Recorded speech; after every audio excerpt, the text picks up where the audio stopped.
Gravel by California here to take on another route from Dirty Free Hub as we're going to roll through the Avenue of the Giants. Now, this road used to be the main thoroughfare through until an upgraded 101 quieted it down. Now, this is a fairly tame route, and this is my first gravel guide I'll be doing on 32s. So, it may not be tough, but it'll sure be treesy. Let's roll.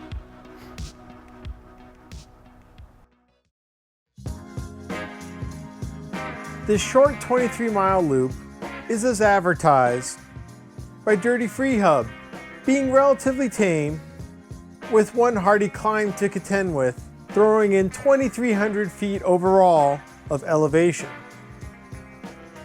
Highway 101 is the spine of Humboldt County, which embraces the Redwoods and the legend behind them, as well as other types of greenery.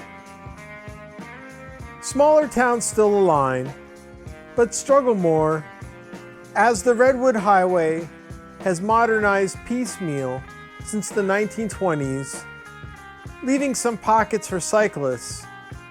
Completing this upgrade would eliminate and move away from a lot of this roadside charm. Avenue of the Giants is a 32-mile stretch now going by Highway 254, paralleling its former self.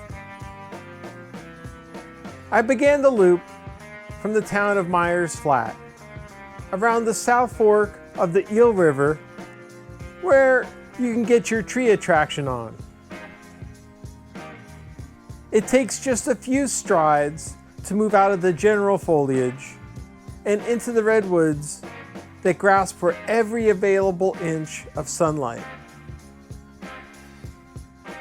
It amazes me to think these giants grew from seeds like the tiny ones you find in tomatoes, as you'll definitely crack your neck to appreciate the scale. There's a little traffic, but it's quiet because you know they're here for the scenic route. And at mile 4, you could pop into the visitor center if you're in need of bathrooms, water, or historical knowledge in cross-section form. I think I was born somewhere in here. As you make your way further along the South Fork, you can see its nearby impact 2 miles north at the town of Wiat, which was submerged in the Christmas flood of 1964, causing the town to move to higher ground as other settlements vanished from the map. You'll notice footprints from the Avenue of the Giants Marathon, soon crossing the modern 101, feeding you into your first turn, entering Founders Grove. There are nearby attractions like the Dyerville Giant and the Founders Tree, but biking isn't allowed on these trails, with a lot of tourists abound. Okay, so maybe this is the reason why you should start the ride here.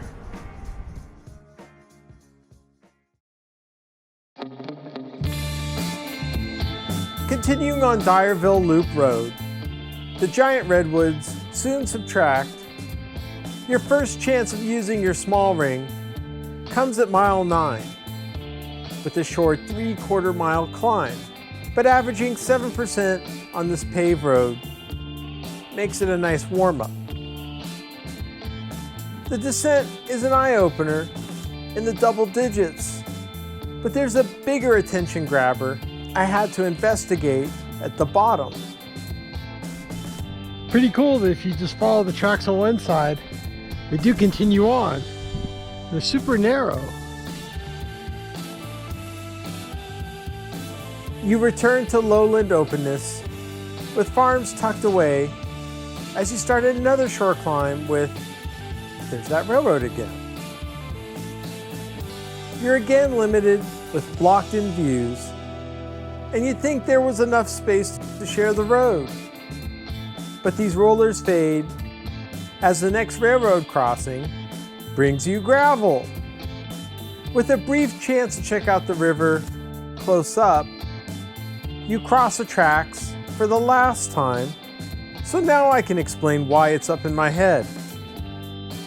These rails are artifacts from the Northwest Pacific Railroad, which started operating in 1907 and was still heavily used in the 1970s after it was rebuilt from the 1964 floods. But dealing with issues of track maintenance, the line officially closed in 1996, but now is on its way to being revived in the form of bikes, as the future Great Redwood Trail will connect San Francisco and Humboldt Bays by a 320-mile path.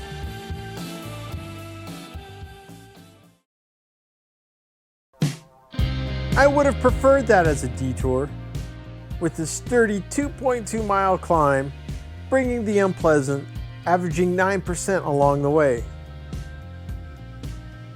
The steepness isn't doing you any favors, with the first kilometer clipping in at 13%.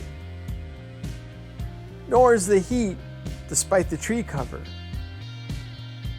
There's also more vehicles out there than you'd expect, meaning you might want the air to clear before you proceed. Yes, it did feel this steamy, but you welcome an uneventful end to this climb, even just accepting some pavement as a reward.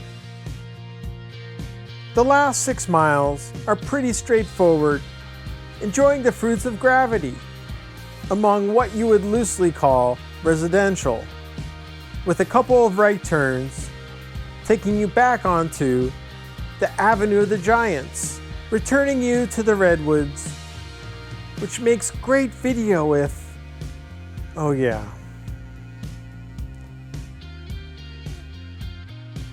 Returning to town felt hotter than I left it, but at least there were some refreshments waiting. So, while the Redwoods did provide a lot of shade, it was definitely offset by the heat from the exposure. If I did it again, maybe I'd think about doing it the opposite direction, where you could get the dirt downhill, but it might get a little dicey doing the climbs with all that rural traffic. Anyways, if you want to learn more, check out our gravel guides. Or if you want to get to looking suave, get yourself some GBC gear, along with some discounts if you support us on Patreon. So, see the description below so you can learn more about the state of dirt.